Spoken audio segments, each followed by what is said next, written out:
আসসালামু আলাইকুম রহমতুল্লাহ বরকাতুহু। তে বন্ধুগণ, আশা করি আল্লাহ পাকের রহমতে সকলেই সহি সালামত আছেন। তে কবি গাজী আক্কাস আলী ইউটিউব চ্যানেল 017140885009 এর পক্ষ থেকে আপনাদের সকলের প্রতি রইল একান্ত আন্তরিক শুভেচ্ছা ভালোবাসা। তে বন্ধুগণ, এখন আপনাদের সামনে যে বয়ানটা রাখবার চেষ্টা করব, বয়ানটার নাম হলো পাকা চুল কাঁচা করার ক্ষেত্রে হোমিওপ্যাথি। কি? পাকা চুল কাঁচা করার জন্য, অর্থাৎ বয়স তেমন হয় নাই, ধরেন যে সর্বোচ্চ 40 পর্যন্ত এই বয়স হইলে সম্ভব, কিন্তু 40 বছর বয়স হয়েছে বড় জোর, কিন্তু চুল ওই পাক ধরছে বা পাইকা গেছে অলরেডি, সেই ক্ষেত্রে হোমিওপ্যাথিতে এটা কাঁচা করা সম্ভব। 3টা ওষুধের কথা বলবেন, নিয়মে খাওয়াবেন। 1 নম্বর চায়না 200 পাওয়ার সকালে 1 ডোজ।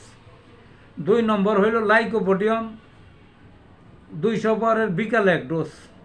আর একটা হলো আমলকি মাদার, এটা হোমিওপ্যাথিতে পাওয়া যায়। আমলকি মাদার 15 ফোঁটা করে দিনে 3 বার, এইভাবে 3টা ওষুধ 3 মাস খান, দেখবেন যে পাকা চুল কাঁচা হয়ে গেছে। ভালো থাকুন বন্ধুগণ।